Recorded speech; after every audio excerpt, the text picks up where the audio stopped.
छोटी दुर्वा, छोटी छोटी दूब वो बच गई,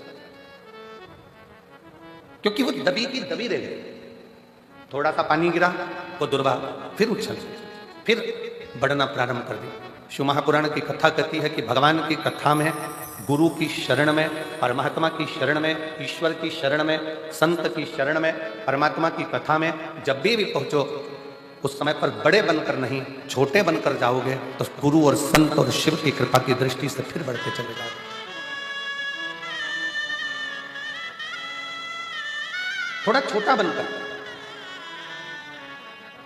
एक बड़ा सुंदर प्रसंग पहले भी कथा में कहा है, आज फिर कहते हैं कि एक विशाल नदी है, बहुत बड़ी नदी, उसको अभिमान आ गया।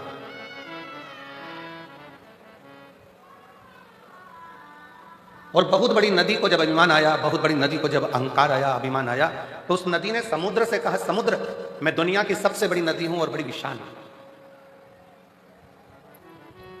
अगर तुझको मुझसे कुछ चाहिए तो बोल। मैं दुनिया की सबसे विशाल नदी हूं, सबसे बड़ी नदी हूं, समुद्र, तुझे कुछ चाहिए हो तो मुझसे बोल। अगर तुझे कुछ चाहिए तो मुझसे बोल, मैं तुझे दे सकता। समुद्र ने हंसकर कहा, नदी मेरे पास में तो माणिक है, मोती है, सोना है, चांदी है, हीरा है, पन्ना है, रतन है, माणिक, औषधि सब मुझ में। देवता भी मेरा मंथन कर कर इसमें से माणिक, औषधि, रतन सब निकाल लेते हैं, मुझे कुछ भी नहीं चाहिए। कुछ तो मांग ले समुद्र। समुद्र कहता है मुझे कुछ नहीं चाहिए, मुझे चाहिए ही नहीं। नदी ने फिर बार बार कहा कि समुद्र कुछ तो मांग, समुद्र कुछ तो मांग, समुद्र कुछ तो मांग। समुद्र ने कहा, नदी अगर कुछ देना चाहती है तो मुझे हरी हरी दूबा, हरी दूब, दुर्वा जानते हो ना सब लोग, हरी घास, हरी दुर्वा मुझे लाकर दे। नदी ने कहा, क्या रे समुद्र, तू मांग भी रहा है तो मुझसे क्या मांग रहा है, केवल हरी दूबा, हरी घास, मैं अभी लेकर आती हूं। नदी ने घाट के किनारे पर लगी हुई घास को, दुर्वा को अपनी जल की लहर से तोड़ना चालू करा। जैसे ही जल घाट पर जाता है, जैसे ही जल घाट पर पहुंचता है, वैसे ही दूबा के ऊपर पानी गिरता है तो दूबा नीचे झुक जाता है। फिर पानी आया, फिर दुर्वा नीचे झुक गई। पानी के वजन के कारण दुर्वा नीचे झुकती, फिर पानी आया, फिर नीचे झुक गई। वो घास, वो दुर्वा उखड़ नहीं पाई। आखिरी में नदी समुद्र के पास जाकर बोली, समुद्र, मैं तेरे लिए घास, हरी हरी दूबा लेकर नहीं आ सकी। समुद्र ने कहा, नदी, मैं ये जानता था कि तू मेरे लिए दूबा नहीं ला सकती, तू मेरे लिए घास नहीं ला सकती, क्योंकि उस दूबा में, उस घास में एक सबसे बड़ी चीज है, उसकी नम्रता। जैसे ही पानी आता है, दुर्वा नीचे झुक जाती है, और जो जिंदगी में झुकना जानता है उसे कोई उखाड़ नहीं सकता।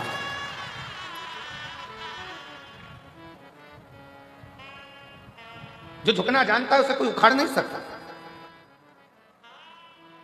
जो अपने रब के आगे, अपने इष्ट के आगे, अपने ईश्वर के आगे, ओमकार के आगे, परमात्मा के आगे, शिव के आगे जो एक बार झुकना सीख गया, फिर दुनिया की किसी की सामर्थ्यता नहीं है कि वो उसे उखाड़ कर फेंक दे, क्योंकि उसकी नम्रता, उसकी नम्रता, उसकी प्रबलता। आपने अगर जीवन में परमात्मा के आगे झुकना सीखा है, शिव महापुराण की कथा कहती है, जगत में कहीं मत झुको पर उस सतगुरु के आगे,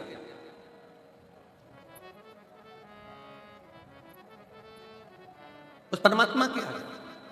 आप दुनिया में कहीं मत झुको पर उस सतगुरु के आगे, उस परमात्मा के आगे, उस इष्ट के आगे, उस ईश्वर के आगे, शिव के आगे, घर के बड़ों के आगे, घर के बुजुर्गों के आगे। जिसने झुकना सीख लिया, फिर दुनिया की कोई सामर्थ्यता नहीं कि तुम्हें उखाड़ कर कहीं फेंक दे या तुम्हें कहीं खड्डे में।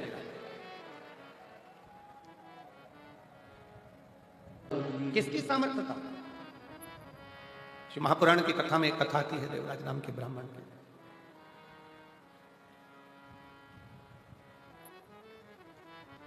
जीवन भर चोरी करी उसने। घर में पत्नी थी, बच्चे थे। पत्नी और बच्चों का भरण पोषण करने की जवाबदारी भी उस परमात्मा की। कितना सुंदर शिवपुराण में एक बात आती है कि एक बार माता पार्वती जी ने शिव जी से पूछ लिया था, क्या घर में बहुत गरीब कोई व्यक्ति है, बहुत गरीबड़ा है, उसके पास में कुछ भी नहीं, अपने बच्चों का पालन कर रहा है, अपने परिवार को पाल रहा है, अपने परिवार को लेकर चल रहा है, और उस गरीब बड़े व्यक्ति के पास में कुछ भी नहीं है। और मान लो उसके घर में कहीं से 8-10 मेहमान आ जाए, कोई अतिथि आ गए 10, कोई मेहमान आ गए, तो प्रभु उसके पास खाने की व्यवस्था नहीं है, रहने की व्यवस्था नहीं है, उसके पास कुछ पाने की व्यवस्था नहीं है, तो उसकी व्यवस्था कौन करेगा?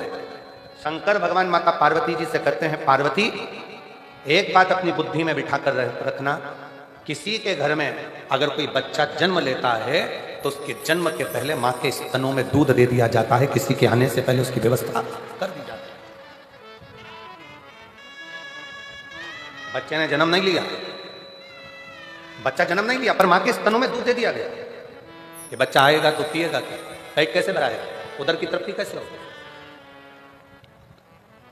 ये दुनिया के लोगों को लगता है अगर मैं दुकान पर नहीं जाऊंगा ना तो दुकान नहीं चलेगी। मत जा, खोल कर देख, चलिए। तुम नहीं थे तब भी दुकान चलती थी, तुम चले जाओगे तब भी दुकान चलेगी। तुम नहीं थे तब भी परिवार चल रहा था, तुम चले जाओगे तो भी परिवार चलेगा। तो अहंकार की जिंदगी से दूर हटकर ये सोचो कि हमारी दुकान चलाने वाला भी वो रब है और हमारे घर को, परिवार को चलाने वाला भी वो शिव है, कोई दूसरा नहीं चला रहा।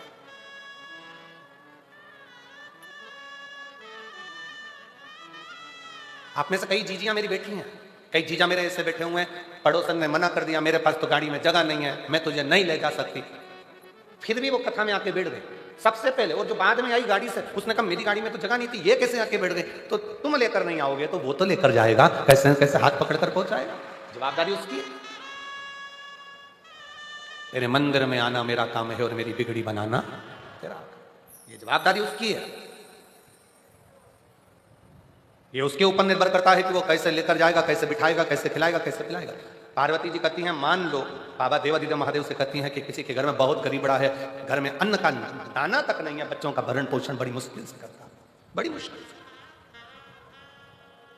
अपने परिवार को बड़ी मुश्किल से संभाल रहा, और उसके घर में आ गए 10-11 मेहमान।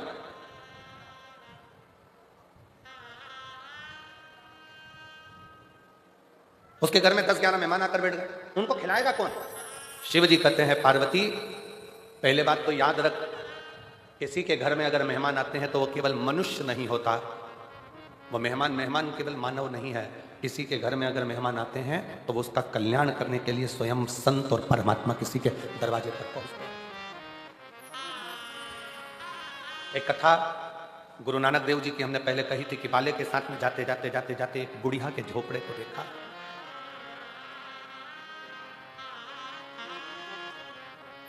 बड़े बड़े महल थे, उस महल में गुरु नानक देव जी नहीं रुके।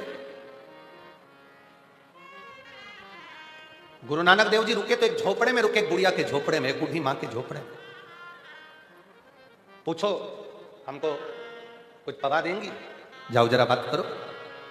बूढ़ी मां खुश होकर बोली, मेरे पास में जो होगा मैं आपको दूंगी, आप रहो मेरे झोपड़े। झोपड़े के बाहर बूढ़ी मां ने अपना बिस्तर लगाया, सो गई। झोपड़े के अंदर गुरुदेव सो रहे हैं। चलिए, बाले ने गुरु नानक देव जी से कहा कि प्रभु कितनी बूढ़ी है, छोटा टूटा सा झोपड़ा है, अपन चले। 1 वर्ष के बाद गुरु नानक देव जी बाले के साथ फिर घूमते घूमते आए। भ्रमण करते करते जब वहां पहुंचे, बाले से कहा, यहां रुकने की व्यवस्था देखो। तो बाले देखने के लिए गया कि वो बूढ़ी मां का जो टूटा हुआ झोपड़ा था, वहां तो 4 मंजिल का महल बना हुआ था। बाले ने गुरु नानक देव जी से कहा कि गुरुदेव, वो बूढ़ी मां तो बहुत भिक्षुक सी थी, जिसके पास में खाने के निवाले नहीं थे, अन्न का दाना नहीं था, सोने के लिए पलंग नहीं था, हमको अंदर सुलाकर खुद बाहर जाकर सो गई थी। उसका ये 4 मंजिल का झोपड़ा महल कैसे बन गया 4 मंजिल का? गुरु नानक देव जी ने कहा, कभी भी अतिथि नहीं रहता, अतिथि देवो। अतिथि नहीं है, अतिथि नहीं है, स्वयं शिव है, स्वयं शंकर है, स्वयं ईश्वर है, स्वयं भगवान। आप आए हो, देवराज नामक का ब्राह्मण, जिसकी पत्नी है, जिसके बच्चे हैं, जिसका परिवार है, जिसका कुटुंब है, भगवान आराम से भरण पोषण सब कर रहा है।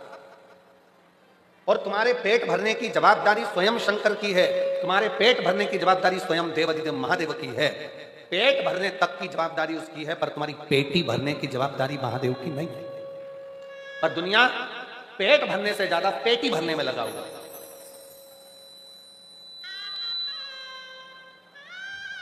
पेट भरने से ज्यादा उसकी जवाबदारी पेटी भरने की होगी। मेरे बेटे के लिए मकान बना लूंगा, मेरे बेटे के लिए ये कर लूंगा, मेरी बेटी के लिए ये कर लूंगा, मेरे देवर के लिए ये कर लूंगी, मेरे जेठानी के लिए ये कर लूंगी, मेरे भाई के लिए वो कर दूंगा, मेरे बंधु के लिए वो कर दूंगा। अगर शिव महापुराण की कथा कहती है तुम्हें वैभव मिले,